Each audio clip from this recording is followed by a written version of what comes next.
Positif kan. Baik, banyak lagi yang akan kami kongsikan. Tadi kita dah wawarkan apapun melihat kepada apa situasi semasa GST, banyak beri pendapat, banyak beri pandangan. Kita nak juga dengar apa agak pandangan daripada rakan-rakan saya berada di negeriku.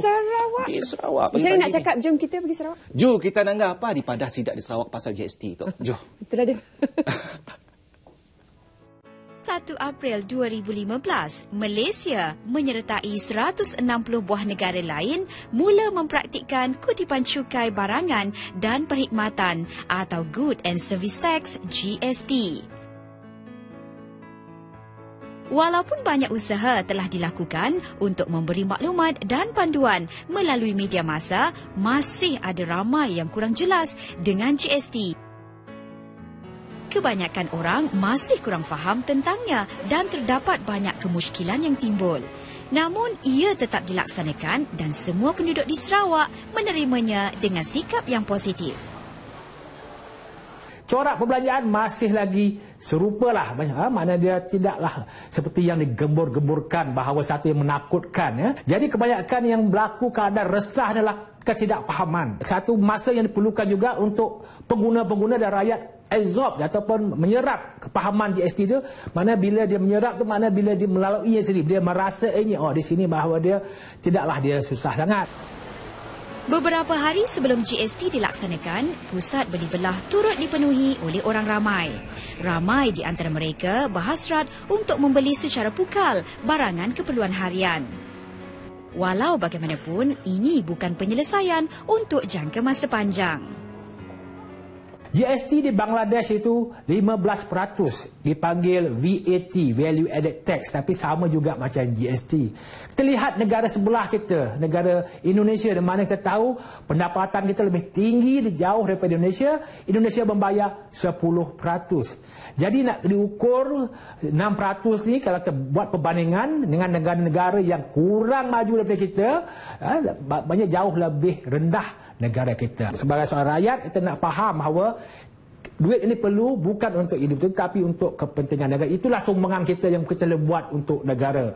Sekurang-kurangnya orang lain tak ada bayar cukai, kita merasa bangga juga kerana kita menyumbang kepada pendapatan negara dan pembangunan negara. Tinjauan telah dilakukan di sekitar Bandaraya Kuching dan didapati bukan semua peniaga menaikkan harga barang. Walaupun mereka tidak dibenarkan menaikkan harga minuman secara sembarangan, ada yang merungut kerana bahan-bahan untuk membuat minuman dan sebagainya telah pun dinaikkan harga. Sepatutnya ada pasal ada setengah barang kamu dah mention barang apa yang kena GST. Tapi semua kena ambil kesempatan lah. Macam contohnya reload kena. Contoh kami beli barang tadi, zaman juga tu. Yang satunya masalahnya setiap ni tak ada mention GST, mana satu barang yang kena GST. Sebenarnya memang ada tambah harga oleh kerana GST itu sudah masuk. Jadi saya rasa dia adalah kebaikan dia untuk semua kita yang membeli dan orang yang punya kedai.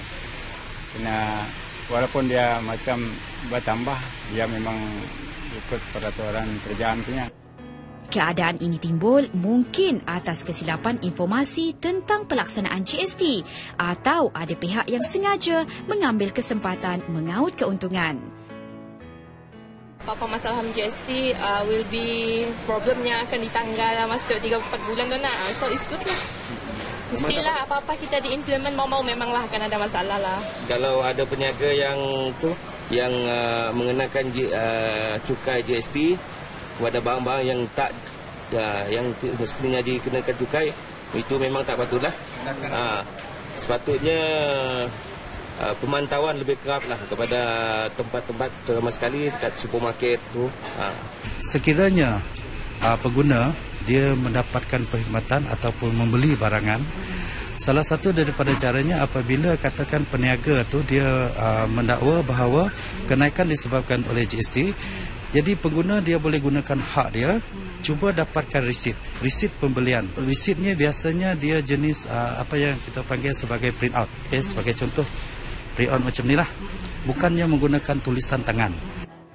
Namun, pihak berkenaan sedang menyiasat kes-kes yang telah dilaporkan dan orang ramai diminta supaya mendapatkan informasi sahih melalui laman Sesawang Kastam dan membuat laporan jika mendapati ada peniaga yang tidak bertanggungjawab.